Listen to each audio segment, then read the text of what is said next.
Akira had always been a crybaby who wasn't good at sports. His popularity in his school later skyrockets overnight due to his unforgettable experience at a nightclub. With his newly developed abilities, he tries to protect society from vile creatures like him. Despite his mysterious childhood friend, Ryo, helping him navigate through life, Akira gradually uncovers secrets about his world and faces the dilemma of whether to protect it or not. 10 years ago, a boy named Akira found a strange boy like him at a cliff and befriended him, ignoring the rule of not talking with strangers. There was a time they found a stray cat, and Ryo tried discouraging Akira from taking it in, but the child adamantly chose to care for it. Eventually, the cat died, and Ryo had the "I told you so" look while his friend bawled his eyes out. Presently, Ryo is being chased by a bunch of cars in a narrow tunnel. As he drives away, he tries to reach out to Akira, telling him he needs him. On the track field at their school, Miki Makamura, regarded as Kamioka Academy's dashes ahead of her peers, which include Akira, in the 100-meter race as usual. The spectators make side comments about her, while the coach, who happens to be senile, sleeps through the whole event. Some other students are seen discussing a recent murder incident involving a student who was an athlete. The news drives Akira to tears as he approaches them. They then tease him for weeping when he wasn't even associated with the victim, compared to the other athletes who didn't bat an eye for the lost soul. Miki spots them and immediately rushes to his defense to stop them. After the incident, Miki and her friend Kuroda head home with Akira.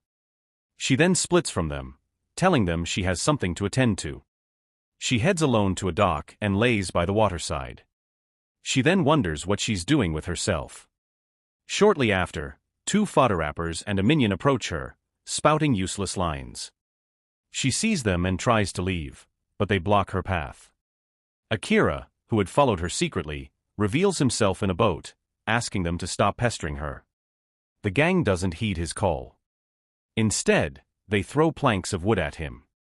Suddenly, a white flashy car shows up, and Ryo emerges, reaching out his hand for Akira to come with him. The bullies try to interrupt, but he brings out a gun and scares them off. Akira, pleased to be reunited with his old friend, rushes to embrace him, but the bullies try to interrupt again, causing Ryo to shoot at their path, warning them to back off. He then tells Akira to come with him, and they approach his vehicle. Miki, on the other hand, finds it strange that her friend wants to run away with a stranger and warns Akira not to go with the suspicious person. Akira explains to her that Ryo is the same age as them, but he is a professor in the States who just got back recently. Her intuition kicks in, and she still tries to dissuade him, but they zoom off before she can. She turns around to blame the bullies, then starts sprinting after the car. In the car, Akira asks Ryo why he has a machine gun, and Ryo tells him that it's impossible to survive by simply obeying the laws. He then mentions that he still doesn't have a Japanese driving license, only an American one. Shocked, Akira tries to question him, but Ryo simply interrupts, telling him to get a cell phone because finding him was difficult, so he had to use Miki's GPS to track him. He then asks Akira why he runs as an athlete, and Akira responds that it's common in track. The idea felt dumb to Ryo, since human movement can never compete with that of dogs, cats, or birds, and the only things that bring out human abilities are weapons and vehicles. He then mentions his fellow professor, who had recently died. He explains how he went to the Amazon to research an ancient tribe, and had to go deep into the jungle to meet with the professor, who was acting strangely. In the middle of the night, the professor suddenly tried to attack him with a pickaxe, which he evaded before shooting him in the arm.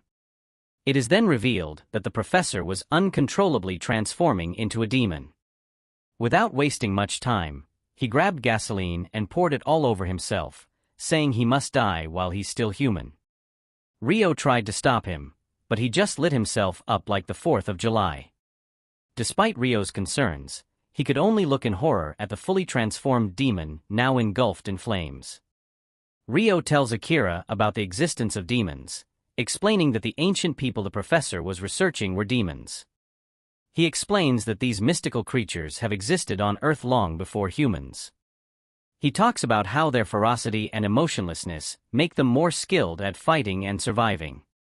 He then explains that no demon has ever been seen in its true form, because they simply cannot exist unless they merge with some living thing. He mentions a theory that if a person possessed by a demon does not lose their will to the demons during a merging attempt, that person can gain the power of the demon while still remaining human. He adds that the professor tried to prove that theory with his body, but died in the process. Furthermore, the rate of these demon possessions has increased dramatically, and the heads of police and the public security division know about it, but have refused to make it known to the public. He adds that it'll be a disaster if people don't take precautionary measures on their own, and his current mission is to gather evidence and reach out to the world so they can all prepare for an eventual demon assault. After driving a long distance, they pull up at an abandoned church and follow directions leading to a secret underground door. In front of the door, Rio apologizes to Akira for dragging him into this risky situation, considering he could get possessed or eaten by a demon in the process. He tells Akira he's scared because the weight of the mission is too much for him to bear, and Akira happens to be the only person he can trust. So that's why he wants them to find out the truth together. They open the door to what transpires to be a Sabbath party and go in. Upon entering the club, Akira sees a woman who catches his attention, but she offers him a pill by kissing him directly. Moments later, when the two are seated, Akira asks Rio what they're doing at this kind of party, and Rio tells him that this is where people get possessed by demons the most. Rio adds that demons are usually drawn to blood, and he's going to have to draw some blood to bring them out. He breaks a bottle and starts stabbing people with it. Akira tries to stop him, but he dismisses him by calling the people scum. Some people eventually come and start attacking both Akira and Rio. Suddenly, a person transforms into a demon and starts taking down people, leading to the emergence of more demons.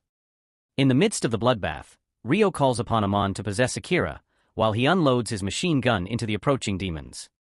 He manages to get rid of some of them, but he gets overpowered and pinned to the ground by a stronger demon. Akira notices the incident and runs toward Rio in an attempt to rescue him, but another demon appears behind him and tries to munch him like a snack bar. This time, he runs pathetically for his dear life. Suddenly, a drastic transformation occurs, and he turns into a demon himself, quite different from the others, and way more powerful. With no time to think, he pulls a reverse on the demons, not sparing anyone. Upon seeing the behemoth in action, Rio concludes in his mind that he might have just created the most powerful and ruthless demon in the entire world. The next day, everyone in school is in shock due to the drastic physical changes Akira has undergone. Someone who was well known to be a loser is now one of the hottest dudes with a great physique, and all this happened in just one night? That's crazy. Some people even conclude that he did drugs and that must have been the only way. Some girls are seen struggling to open the already jammed door leading to their classroom, while discussing Akira's new aura. Suddenly, he shows up and demonstrates his strength by forcing the door open, breaking the lock. This scene attracts a lot of other girls, and they all want to talk to him, but he simply tells them they are not his type. This phases them even more. During lunch, a swarm of girls gather around their number one hero and feed him their meals, and being a good kid, he accepts their offer. The new feeling starts getting into his head, and he even advances to use the school projector for questionable things. During PE, Mickey and the other athletes prepare for the usual 100-meter dash, and Akira, who has a record of being the slowest runner, intends to participate too. This time, he has an audience of girls who came specifically to watch him. The whistle is blown, and as expected, Akira dashes ahead of everybody. While trying to hold himself back from going at full speed, he still ends up breaking the track record of the Academy's which. After the race, Mickey confronts him and asks him how he did it, but he tells her it's sheer luck. Unsatisfied, she tries to challenge him to a rematch but gets interrupted by her friend, who tells her she has a text from Mr. Nagasaki, inquiring if she has free time the following Sunday. Mickey's friend, Kurota, instead meets him in person and tells him that her friend will not be able to come. On the other hand, Mickey, who is currently walking home with Akira, thanks him for standing up for her at the dock the previous day. They talk about how he has changed into a completely different person in just one night. Akira goes ahead of her to the dock to retrieve her backpack, which she mistakenly left due to all the commotion of the previous day. On getting there, he meets Wamuhei and his gang rapping as usual. They ask him who he is, and he introduces himself. Remembering the incident of the previous day, they get angry and charge at him, but he effortlessly slaps them into the water with one hand. He then mumbles to himself that one hand is more than enough for scums like them. Mickey, who had just arrived at the scene and witnessed the incident, calls out to him in disbelief of what she had just seen. Akira sluggishly hands her bag over to her and goes to get some milk at immense speed, while drowning in thoughts that his body might have just turned into a demon's. Akira gets home and is shown an expensive motorcycle that just got delivered to their address. Without wasting much time, he hops on the bike and zooms off to the hospital, where Rio has been since the Sabbath party incident. On getting there, he finds Rio still recovering, and they exchange pleasantries. He also thanks Rio for the motorcycle. Rio apologizes for dragging Akira into the mess in the first place and thanks him, stating that the only reason he could survive was because Akira had brought him to the hospital that day. Unfortunately, Akira doesn't seem to remember any of the details, but he can tell that his body unconsciously saved a lot of people on the day of the incident. Rio explains to him how he has managed to gain the power of a demon while retaining the heart of a human. He calls him a devil man. Akira then proposes to Rio that if he suddenly loses his human touch and begins to kill people like other demons, Rio should end him like the professor. Rio's secretary walks in and serves them a collection of well-spiced meat. Rio tells him that the food is for him, and Akira happily digs in. Later that night, in an unknown place, a man is seen waving a pistol in the dark and yelling that the people around should not come any closer. He starts to shoot at them, but the bullets ricochet off their bodies. Immediately, a huge, demon-like hand grabs his arm and crushes his bone before killing him. Still in the vicinity, two mysterious people observe the whole incident from a distance and conclude that demons are impulsive and can't even control their urges. One of them walks away in disappointment. At the Makimura residence, the whole family is settled for dinner, and Akira happens to be present. Mickey then tells everyone about the incidents that took place in school, and everyone seems amazed at Akira's sudden popularity. They all make jokes about his appetite before cutting the conversation short with the news about the priest who had just been murdered. Tears roll down Akira's face during the discussion, glad to find out that despite his transformation, Akira has managed to retain his sensitive nature. That particular night, Akira has nightmares about the Sabbath party. When he wakes up, he starts to remember how his parents abandoned him as a child and how Mr. Makimura has helped him over the years. He then overhears Mickey, who happens to receive a video call from Mr. Nagasaki, while tending to some flowers on the balcony. The man tries to convince Mickey to be photographed as something other than an athlete. This upsets the eavesdropper, so he leaps into the view of Mickey's camera, and he scares the living crap out of the studio owner, causing him to trip into his pool. The loser gets mad at the teen and starts venting, but he is shut off completely. Akira then tries convincing Mickey not to accept his offer, because he has only been trying to take advantage of her earnest behavior, but she refuses. Sometime later, Akira and the rich bozo drive across the street and manage to catch Kuroda's attention as they zoom past her house. Rio tells Akira that since the Sabbath party incident, he has been able to deduce the locations of other demons hiding in human bodies. He then apologizes again for dragging Akira into it, and they drive towards a tunnel. In a particular place, Mr. Nagasaki hides in a dumpster and sets up a camera with the hopes of capturing something interesting to help boost his journalism. Some people appear with a man they had been dragging in a bag. They set him free and give him some weapons, so they can toy with him before ending him for good. The man picks up the weapons and starts attacking, but it's to no avail. The people then transform into demons and gobble him like some cheeseburger. Mr. Nagasaki unintentionally makes a sound while witnessing the incident, and one of the demons senses his presence and starts approaching him slowly. Rio, on the other hand, walks with Akira while using crutches. And as fate would have it, they spot the demons who just filled their bellies. Plot armor sets in and saves Nagasaki from being munched. Immediately Akira sees the crime scene. He bursts into tears and asks the demons if they're responsible for it. He immediately transforms into his demon form and mercilessly cleans up the place. Rio, on the other hand, notices Mr. Nagasaki, who had captured the whole incident on tape, running away. Unfortunately for him, he is not in the physical condition to run after him, so he tries calling Akira's attention. By the time the angry teen regains his senses, Nagasaki had already pulled a JoJo move. In the suburbs, Wamu and his gang go on a rap tournament outside a building, while Nagasaki laughs with contentment as he goes through the tape he had filmed. He's able to identify Akira as the freeloader at Mickey's place who was bothering him the other day. Akira confirms from Ryo if he was really filmed, and Ryo tells him that the camera must have captured his face from before the transformation, and that it's going to be bad if the video ends up on the internet. Akira feels down about the fact that everybody's going to label him as a devil now. But Ryo tells him not to worry, and that he'll do his best, no matter what, to prevent the video from being released. The next morning, Akira shops at a convenience store, and he goes around showing his face to random people while trying to get their reactions from seeing him. To his surprise, no one seems to know him. He advances to search the internet, typing his name, but there was no result about it. Meanwhile, at a news company, Mr. Nagasaki shows the video he had captured to his chief editor, but the man dismisses him, saying it's the same Devilman TV show they normally watch and that Mr. Nagasaki should stop fooling around. He seems to be more interested in the reports about if Mr. Nagasaki had managed to capture the bikini shots of Miki Makamura he sent him on. Upon finding out that he had not been able to carry out the assignment, Mr. Nagasaki is kicked out of the office. Mr. Nagasaki gets pissed off and he yells that there are other editors he can give the video to as he gets into his car.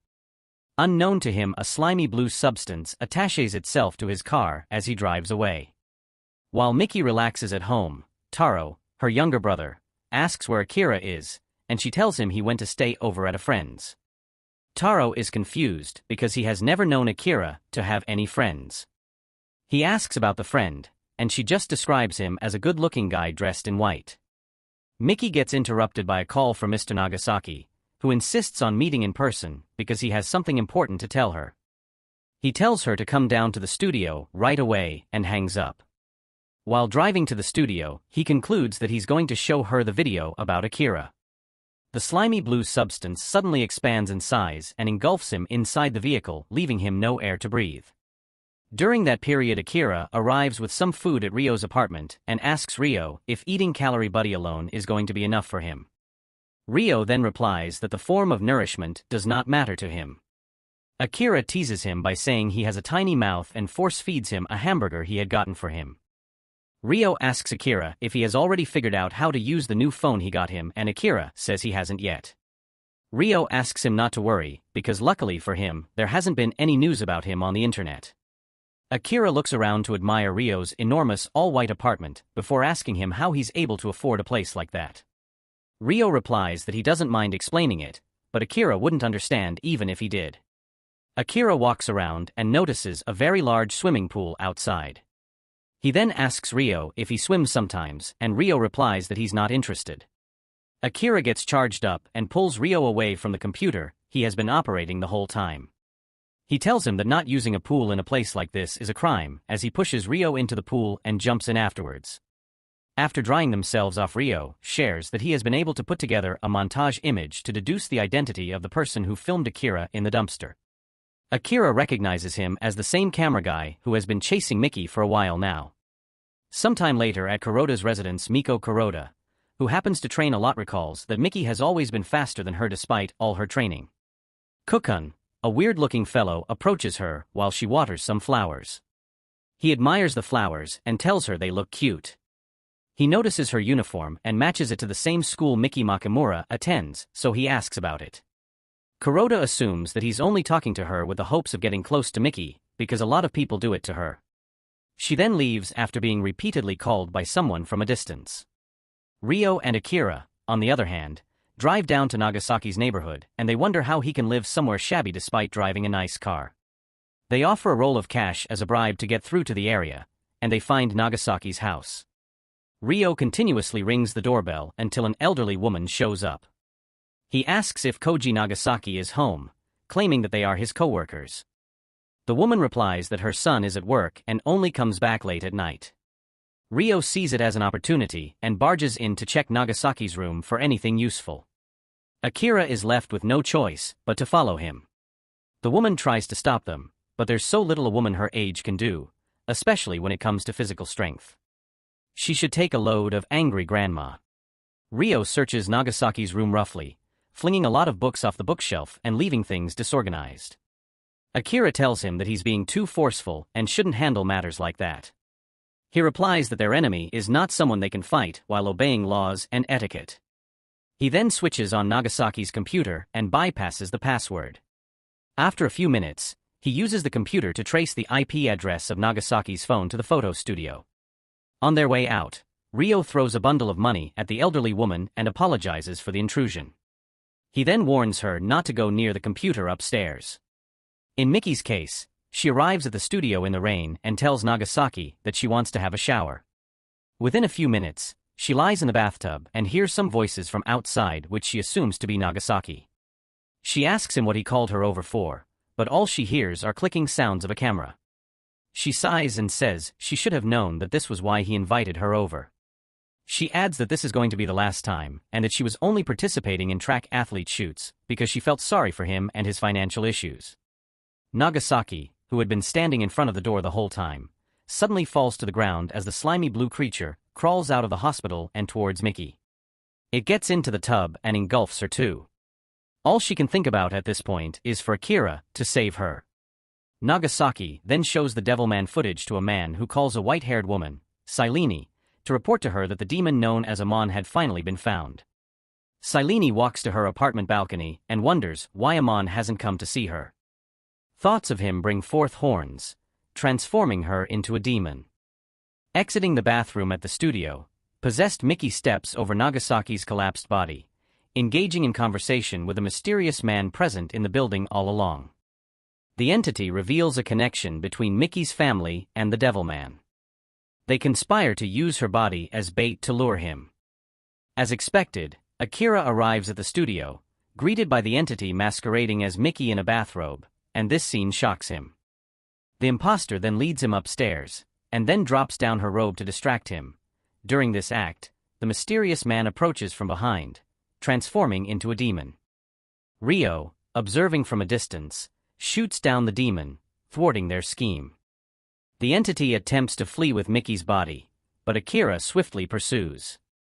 Despite its speed, Akira catches up, pinning it down and absorbing the slimy creature from Mickey into himself. Expecting domination, the creature warns Akira, but instead, he emanates intense heat, compelling the creature out. It takes a lizard-like form, attempting escape, only to be caught and torn apart by the Devilman. Meanwhile, Ryo interrogates the recovering Nagasaki about the recorded video. Learning there's no backup, he brings Nagasaki before Akira. Enraged, the Devilman demands why he was killed, but Ryo justifies it logically, citing the necessity to protect his secret. He hints that anyone aware of his secret must perish, aiming his gun at Mickey's unconscious form. Akira pivots, both charging forward and colliding headfirst. Ryo insists that Mickey, knowing their secret, must die. Akira naturally opposes this decision. He headbutts Akira, demanding a decision between them or Mickey's demise. Just then, the Devilman's phone interrupts, Ryo noting it's his mother calling. Driven by loyalty, Akira disregards his mother's call to protect his childhood friend. She leaves a voicemail about his father's whereabouts and her arrival in Tokyo. As the voicemail ends, Ryo shifts focus to Akira's mother's concern about his father's fate, emphasizing the risk of anyone becoming a demon and urging Akira to trust only him. The next morning, Akira joins Mickey's family for breakfast. Taro, Mickey's younger brother, watches his idol sprinkle bonito flakes on his food and mimics him, asking about their movements. Startled, Akira reminisces about his father doing the same for him. Meanwhile, Mickey attempts to convince her parents that she was at the studio and almost drowned in a bathtub. Her father believes her but questions if she used drugs, although she denies it. Her mother insists her GPS placed her at home. Refusing to relent, Mickey continues to defend herself against her parents' accusations. Taro teases her, suggesting she might have been drunk since she can't recall the incident clearly. The conversation shifts to Akira, with his family asking when he plans to leave for the airport to meet his parents. He informs them that Ryo will pick him up at 9. Mickey's mother suggests he ask his mom to visit her occasionally. Taro, in his innocent curiosity, expresses surprise that Akira has parents. His parents explain that Akira's parents are esteemed doctors who travel the world saving lives. Taro concludes they must be the reason Akira has such expensive shoes. He inadvertently suggests that doctors make a lot of money by selling illegal drugs, upsetting his sister. Akira steps in to defuse the situation, and the family resumes their peaceful breakfast. Afterward, he retreats to his room, choosing a sneaker to wear as he prepares to meet Ryo. Miki enters his room, questioning him about his presence at the studio, feeling he saved her. Akira playfully reassures her, suggesting it might have been a dream. He then heads out to join Ryo for the trip to the airport. In the car, he tries to convince Ryo their plan went smoothly, but Ryo plays a recording where Miki vaguely recalls the incident. Meanwhile, outside the studio owner's mother's house, the white-haired woman and her companion observe police surrounding the area, realizing they've been outmaneuvered. They adjust their plans to locate the person in the footage. Meanwhile, Kuroda practices diligently, watering snapdragons during her spare moments. Her stalker approaches, attempting to engage her in conversation, but she remains defensive. This prompts him into a lengthy rant about how she inspired him and how he always seems to be overshadowed by others, no matter how hard he tries, bringing tears to her eyes. Shortly after, a plane touches down at the airport, and Akira's mother gazes thoughtfully out its window. As it comes to a stop, someone notices a figure tumbling out of the landing gear and rushes to check on them, only to be attacked by a demon-possessed individual. Meanwhile, Akira's mother boards a bus preparing to depart the airport. Lost in thought, she scrolls through her phone, yearning to see her son. Suddenly, a scream pierces the air, drawing her attention. She sees her husband, wearing a disturbing smile, and realizes something is horribly wrong. He swiftly begins to attack the passengers, trapping them inside the bus. Despite her desperate pleas, he continues his rampage, driving the bus toward a parking area for planes. Back at Miki's room, she anxiously checks her phone for messages from the studio owner, hoping for a reply. Her mother enters, asking about her visit to the studio, prompting Miki to open up with a smile. In a rundown warehouse, Kuroda sits with her persistent admirer, watching as he diligently cleans up the place. She compliments the song he wrote about her, acknowledging its quality. She introduces herself as Miki Kuroda, determined to finally beat her popular friend in the track race. Her admirer listens intently, encouraging her with supportive words. Meanwhile, at the airport, Akira reflects on how unusual it is for his mother to call him. Ryo drops a bombshell, revealing he never knew his parents. Suddenly, a nearby man vents his frustration about the delayed bus. Akira's phone rings abruptly, followed by a crushing sound. Reacting swiftly, Akira and Ryo track the GPS signal from his mother's phone, racing in its direction. Arriving at a plane garage, they hear Akira's mother's voice warning him not to come closer. Ignoring her plea, Akira charges forward, only to hear her proclaim she's already dead. Shocked, he sees other faces crying out for help, including hers. As he approaches, he hears his father's voice, but upon closer inspection, realizes it's a demon. Transforming into his Devilman form, Akira tries to reach his father, urging him to fight the demon within. His father struggles briefly, but is overpowered by the demon, which brutalizes the faces on his body. Ryo intervenes, shooting at the faces and explaining they are death masks. He urges Akira to defeat the demon or prepares to do it himself. With determination fueled by memories of his family, Akira confronts the demon, tears streaming down his face as he apologizes to his parents. Later that evening, Kuroda's persistent companion takes her to a nightclub, where she thanks him for leading her there, intrigued by rumors that visiting could enhance speed. The dunce takes her hand and leads her to dance, but in the midst of their movements, a demon suddenly pounces on her. Fueled by the loss of his parents, he prowls the night, driven by a thirst for vengeance against demons. One night, arriving late, Miki appears at her window to talk to him, catching him off guard that she's still awake. She tries to persuade him to come home early since her parents are starting to worry, but he only catches bits and pieces of what she's saying. The guy almost loses his resolve, but the house cat snaps him back to reality. He retreats to his room to vent his frustration on his sheets. That same night, a white-haired female demon weeps over the absence of her demon lover.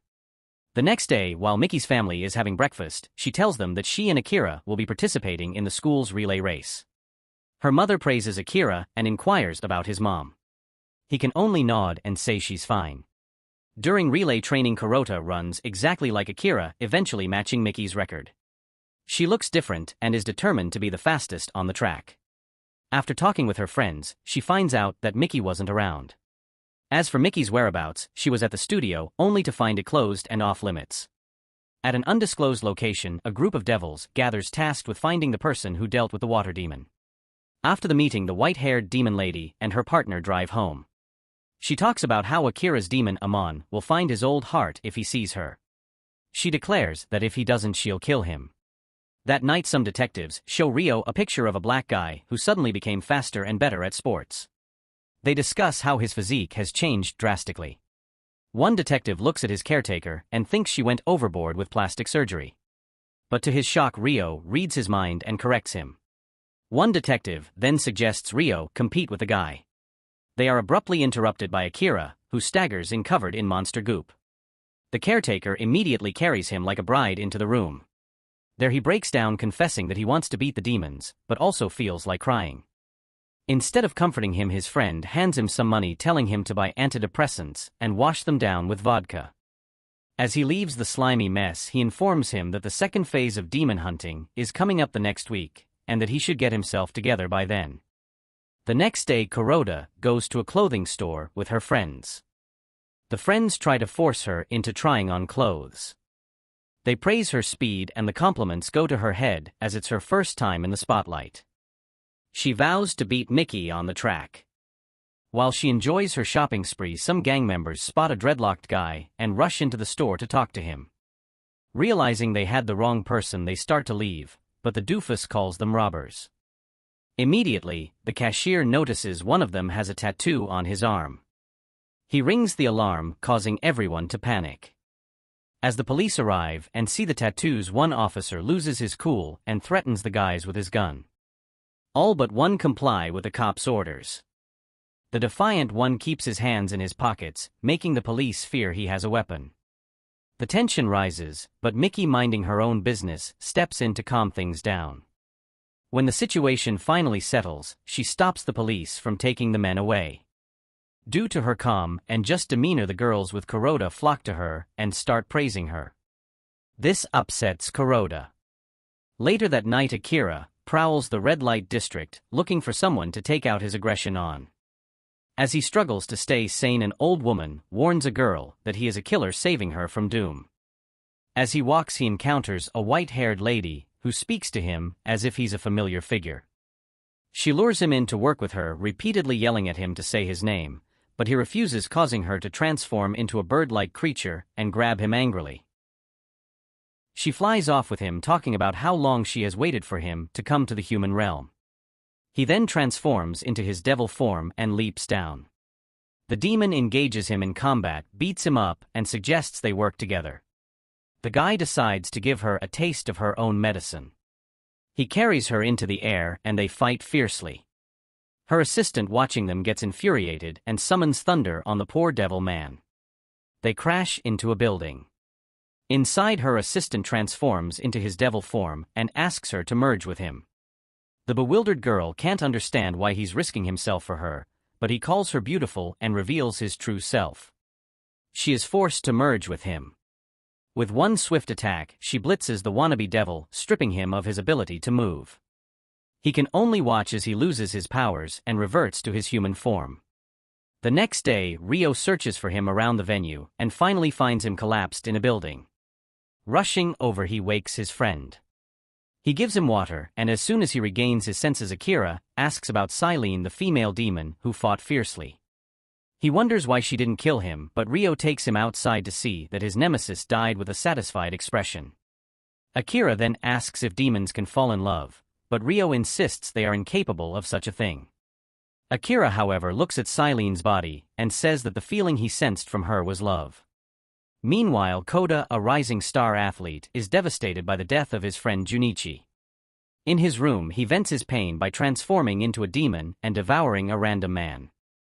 The day before these events, Mickey and Akira are absent from practice. Akira, however, is with Rio at his apartment, lounging around and watching one of Rio's interviews with another professor. The blonde, wealthy Rio nonchalantly answers Akira's questions about love between demons. He is determined to expose the demon in young athlete Koda, creating chaos and fear among people. To test his new invention, he gives Akira a serum to drink which shows no immediate side effects. Ryo then plays a video of the Sabbath Day party causing Akira to lose his cool and transform into a Devilman. Seeing that it works, Ryo instructs Akira to make Koda drink the liquid and get the footage. He also tells Akira to eliminate Koda if he turns into a demon and tries to escape. Later that night, Akira is troubled as he relaxes on Mashimura's roof. Miki meets him and urges him to attend practice since he's on the team. Noticing his mood, she climbs up to the roof with his help. She tries to pry further, but he promises to tell her everything when the time is right. Satisfied, she makes him promise to take the baton from her properly the next day. On the day of the event, a large crowd gathers, and Koda isn't the only one being talked about. Yamashiro Jr. and Miki are also hot topics in town. Fueled by Ryo's intentions, one of his workers is instructed to keep the focus on Koda, intensifying the atmosphere of hate. In the male locker room, Koda enters nervously and goes straight to his locker, isolating himself from his team as if he's battling a disease.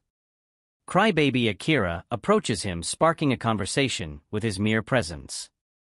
Koda becomes nervous and angry. He grabs Akira and hurls him into a locker, causing it to cave in. Ryo walks and introduces himself to Koda, and while this is happening, Akira picks himself up and leaves the room. Meanwhile, in the female locker room, Kuroda struts in with all the confidence in the world, using a glare to scare a timid girl away. She heads straight to Miki, who is changing, and challenges her to their upcoming race. At first, Miki bets her rations, but Kuroda ups the stakes, suggesting they wager their names, with the winner keeping the name Miki. Soon a woman calls Miki for an interview, triggering Kuroda's muscle memory. On the racetrack before the race begins, Ryo approaches Koda and offers him a drink, claiming it's from one of his sponsors. He tells him to take a sip for the camera, and Koda complies. Like the Olympics, the event is being broadcast worldwide through various mediums.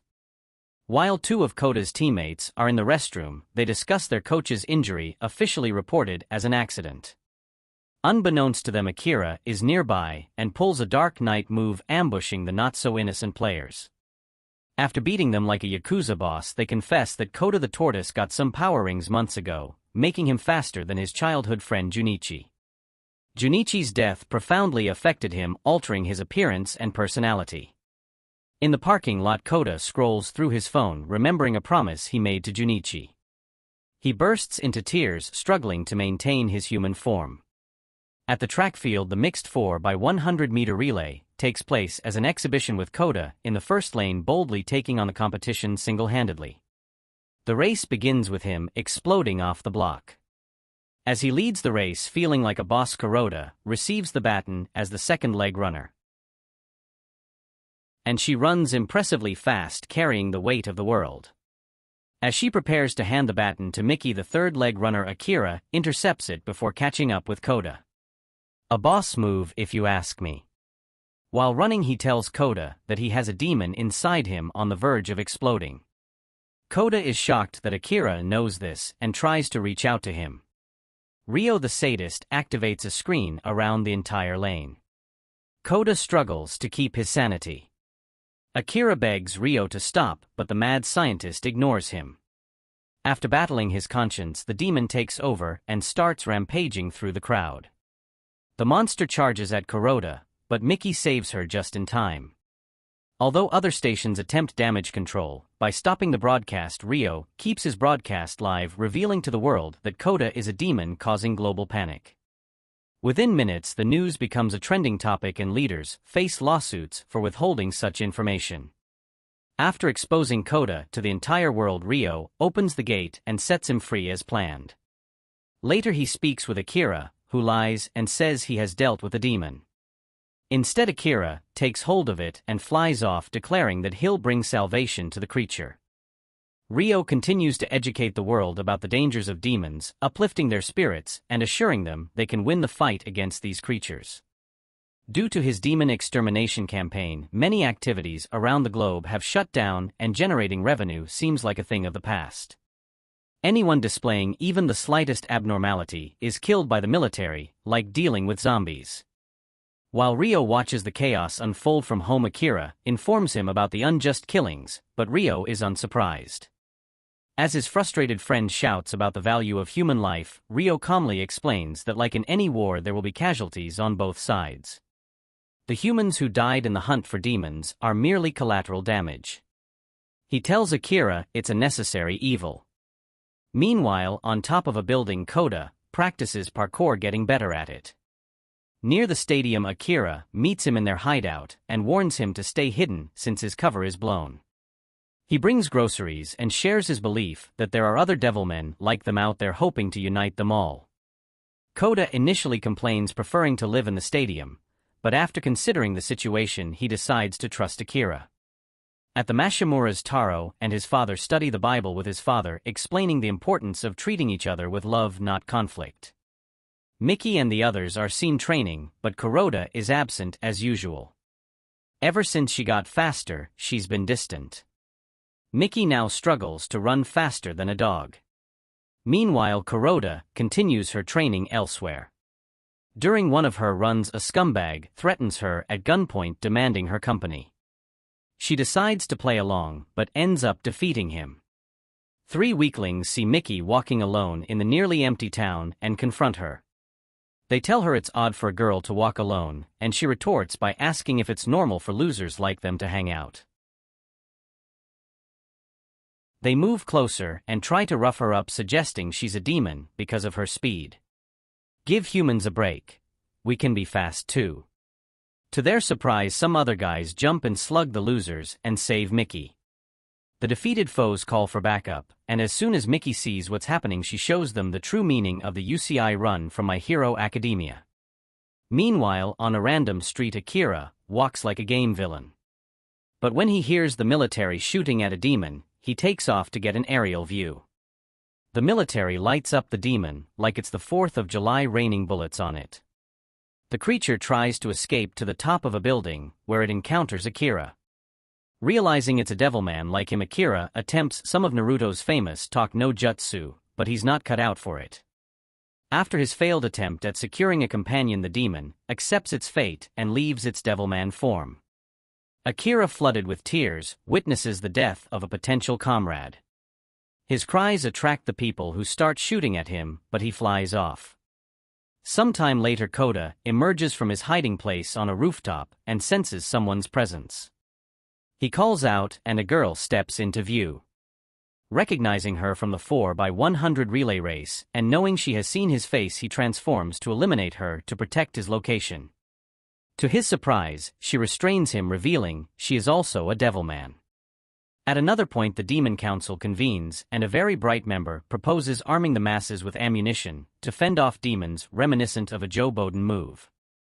Thankfully, someone points out that it would just lead to civilians killing each other. The demons have set traps to make the council believe their neighboring countries are overrun by demons, but Rio sees through them. Meanwhile, Miki takes the guys who saved her to her home, but it's not what you think. She notices that Taro and her mom are out grocery shopping.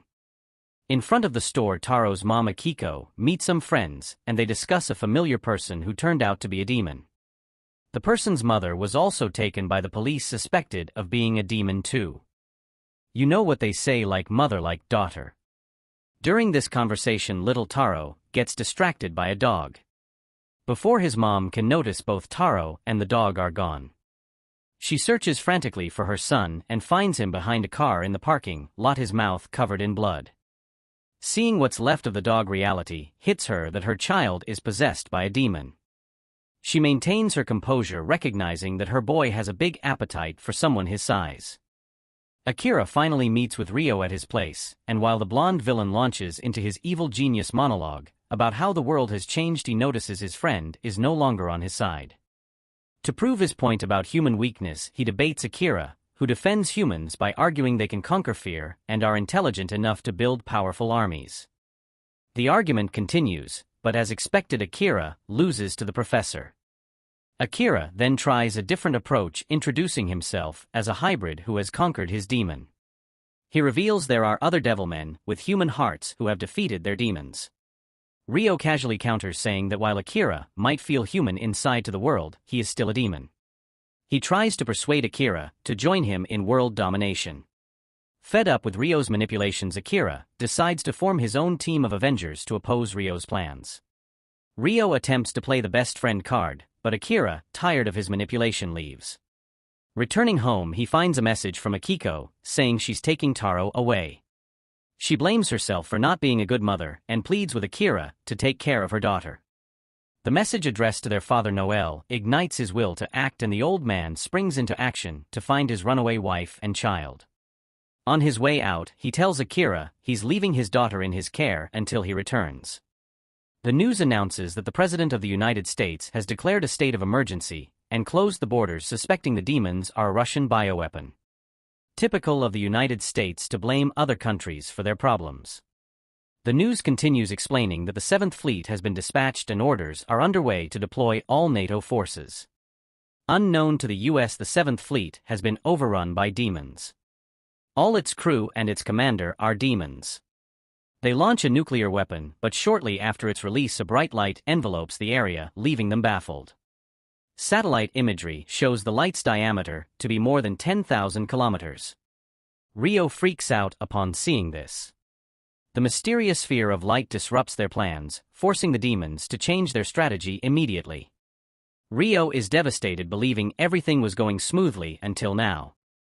The news reports that a military unit will be organized and dispatched to investigate the missing 7th Fleet and the surrounding area. The world had been moving according to Rio's expectations until his fallout with Akira. Reflecting on all that has happened, he realizes he needs to understand himself better. He goes to an abandoned building and meets some humans who have been living there for over 10 years. Looking around, he notices the walls have been patched up and repainted to erase any evidence of the Sabbath that took place there. On his way back, he tries to contact Professor Fakira, who studied ancient civilizations, but he can't get through. Meanwhile, Noel wanders around town, clueless about the whereabouts of his wife and son. As he passes through a town, he sees hopeless people taking their lives and a deranged man preaching the Bible. A plane flies by and crashes nearby. It has been a week since the disappearance of the 7th Fleet, with no official word from the US. Terrified by the chaos around him, Noel continues his search for his family. He meets an old woman and asks if she knows anything, but she points a gun at his head and demands his money. Before she can pull the trigger, another frightened person shoots her, mistaking her for a demon. Like a chain reaction, the shooter is also taken down by the police. Witnessing this, Noel picks up the old woman's gun and runs into hiding. At the Mashimura residence, Akira and Miki try contacting her father, but get no response. Akira suggests contacting Rio for help. Miki uses this opportunity to learn about Akira's wealthy friend. He tells her how he met Rio, who was alone like an abandoned kitten. After reaching out for help, Rio informs him that Akiko is at the park in Ebisu. Akira then tells Miki to relay this information to Noel, so they can meet him there. He later notices that his friend was replying from Peru. Meanwhile, at Koda's hideout, the two continue their training on the rooftops. After running a lap, Koda is outpaced by Kuroda, who immediately gives excuses like many would. He starts complaining about wanting the war between humans and demons to end quickly. From his perspective, it doesn't matter which side wins because he can play both. Suddenly, he receives a message from Akira asking for help to find someone. At a gathering in Ebisu, Taro and Akiko are in a huge tent filled with people. The young boy continues to feel a strong desire for flesh, but his mother tries her best to suppress it. Noel finally arrives at the park to find his family. He tracks them by calling Taro's cell and following the sound. Arriving at the tent, he's horrified to see his ravenous son devouring his wife. He tries to stop the demon, but is too weak to do it. Instead, he breaks down in tears. Seeing his helplessness, the police step in and order him to move aside. As a wise man in Sekiro once said, hesitation is defeat. The cops unload their bullets into the monster. But then Akira arrives like a low-budget Batman and tries to save Taro from the assault. Injured by the cops, he flies out of town and mourns the loss of his foster family. With no time to grieve, a swarm of demons appears, and their leader addresses him as Amon. Introducing himself as Xenon, he asks Amon who the human was that subdued him. Xenon attacks Akira to awaken Amon, which proves easy for him. Xenon ragdolls Akira for hours, preventing his underlings from killing him. Akira's demon form needs a break, so he reverts to his human state. Seeking revenge for Silene and Kame, another demon steps up to kill Akira, but a different demon intervenes.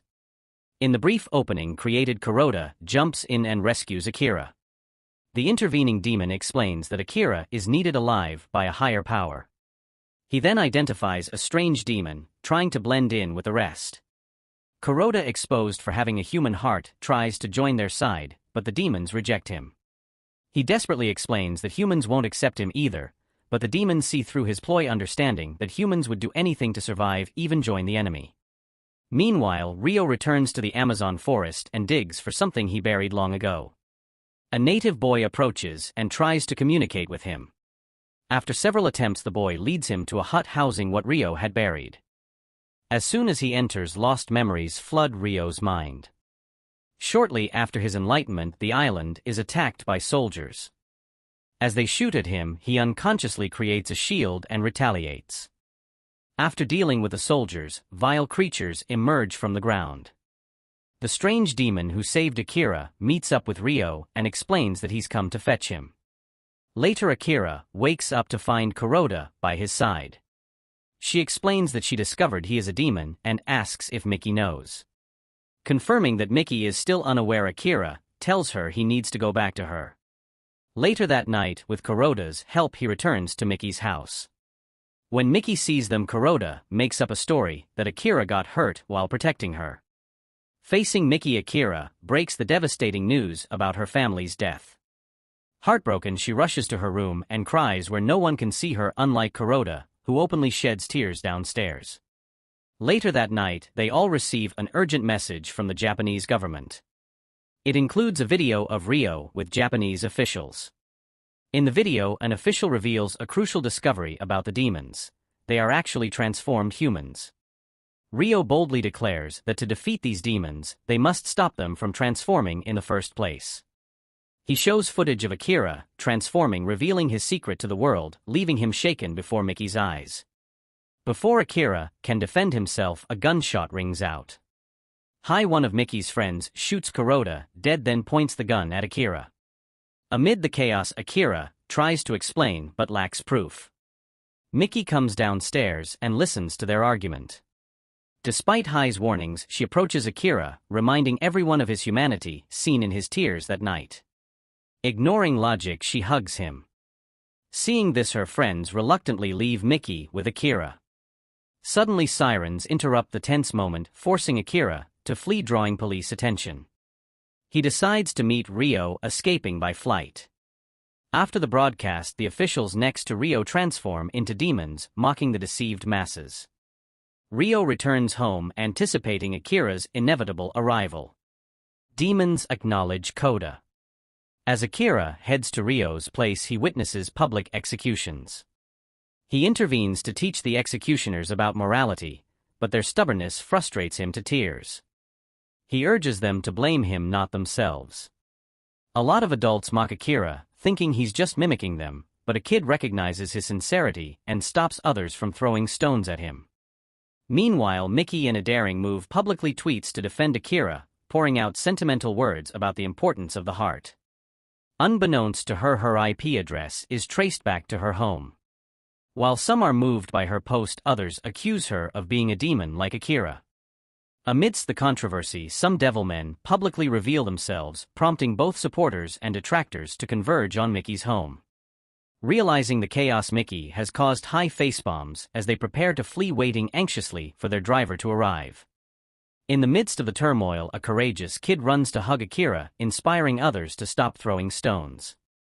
Soon a line of children forms to show appreciation for Akira, akin to Zack Snyder's Superman. Thanks to an unexpected intervention, those under attack are freed, akin to a low-budget Batman. Amidst the crowd, Koda reveals himself and attacks Akira in his transformed state, leading to chaos that Rio would likely have predicted. Akira takes flight to escape, pursued by other demons. Meanwhile, Mickey shares a heartfelt moment with him in her room, where he gives her his earring as a protective charm. Misinterpreting his gesture, Mickey regrets not giving Akira something in return, leaving her searching through her belongings. During this, Kuroda finally expresses his long-hidden feelings for her. Their tender moment is disrupted by a rock thrown through their window from the angry mob outside. Seeing the danger, their driver opts to stay hidden, reluctant to approach the hostile crowd. Inside the house, as the party prepares to depart, chaos erupts as the mob breaks in. Hai and his friends try to fend them off, directing Mickey to the roof with Kuroda. Hai, typically non-violent, reluctantly brandishes a gun and fires into the crowd. The girls and some friends make it to the roof just as the authorities arrive. Suddenly, Kuroda transforms into a demon, whisking Mickey away. Those with vehicles quickly follow, giving chase to the demon. Meanwhile, the gang manages to create an escape route but is betrayed by their driver and overtaken by the furious mob. During this chaos, Akira confronts demons on a hill. The battle is fierce, but he emerges victorious. Minutes later, at the lakeshore, Kuroda flees with Mickey, pursued by the mob. After several close calls, she is cornered. Knowing the end is near, she urges Mickey to run while she holds off their attackers. In a desperate move, she grabs a gun from one of them and points it at her own head. But before she pulls the trigger, she challenges them on the meaning of humanity and goodness. The mob, relentless, continues shooting, refusing to engage in philosophical debate. Someone even shouts for her to end her life quickly rather than bore them. Despite the gunfire, she persists with her questions until finally using the gun on herself, seeking answers elsewhere. The gunshot triggers flashbacks for Mickey, training with Kuroda, shared memories flooding her mind. As Mickey runs, dodging bullets, she sees a vehicle approaching with her friends inside, giving her hope. But as soon as the door opens, her friends' lifeless bodies fall out, a cruel trap. Heartbroken, she turns away, evading capture. In her mind, she keeps calling to Akira for help as she runs, but an unexpected pursuer gives chase, causing panic. The outcome is inevitable, her screams echoing through the chaos. Meanwhile, Akira, having defeated the demons, rushes to Mashimura's residence to reunite with Mickey and their friends. She is his anchor, the reason he clings to sanity. Arriving at the house, he finds it ablaze, his friends' bodies impaled outside, including Mickey's. Betrayal cuts deep, triggering a transformation. Suddenly, flames swirl around him, and he unleashes fiery vengeance on the humans before him. In that inferno, he concludes that those claiming humanity are the true demons. Days later, Akira meets Ryo in a seaside town, demanding answers about his betrayal of humanity. Ryo lectures Akira on humanity's frailty, insisting their extinction is inevitable. Dismissing Ryo's grim prophecy, Akira argues back, reminding him they're both human. But Ryo shocks him by revealing his true identity, Satan himself. Ryo unveils his ancient history, recounting his rebellion against a cold, divine entity ages ago, banished from heaven into the dark universe. Trapped for eons, Ryo arrived on Earth long before humans, when demons ruled and survival meant adapting with other beings' traits. Just as humans crafted weapons, demons morphed into formidable forms, melding with organisms for power. Though the divine being struck them down, they persisted as pure will until humans emerged. They then fused with humans, resurrecting in forms like werewolves, ogres, and vampires. Ryo returned to existence, his memories of being Satan buried deep in his mind. Naturally, he swiftly dealt with anyone foolish enough to try and take him out. When his secluded island home came under attack, Ryo repelled invaders and fled, eventually crossing paths with Akira in an unexpected place. Even after Jenny whisked him away, Ryo remained oblivious to his satanic origins. Deep down, though, he was hatching a plan to stir up trouble and revive demons, much to the annoyance of the divine beings who promptly sent some flashy light signals. To Akira, Ryo prophesied the impending doom of humanity, a revelation that left Akira questioning his own identity and place in the world. Meanwhile, Jigachad, blaming Akira for his recent demonic makeover, had a bone to pick. Ryo, in typical fashion, boasted about his body being the best vessel around. Enraged by the loss of his family, Akira turned down Ryo's offer to join the demonic club. In a fit of rage, he underwent a dramatic transformation that literally shook the ground beneath them. Armed with newfound power, he stood defiantly before Ryo, itching for a showdown despite Ryo's reluctance to an all-out fight. Ryo warned Akira that facing him meant certain death, but Akira brushed it off with a nonchalant whatever. At this point, can you blame him? Poor guy's got nothing left to lose. Akira vowed to take Ryo down with him to the fiery depths of hell. Promising to settle the score next time, Akira turned away, carrying his beloved's head. In the midst of ongoing wars, the entire city was ablaze. As Akira laid Miki to rest, he noticed the earring he had given her for protection still clung to her ear. He plucked it gently and decided to wear it himself. As Akira finished the solemn task, devilmen gathered around him, drawn by the infamous post that got Miki killed. Akira rallied his avengers, declaring he wouldn't stand idly by as demons ravaged humanity. He vowed to personally vanquish every demon. The devilmen eagerly joined Akira's crusade, and thus was born a ragtag group akin to Captain America's crew.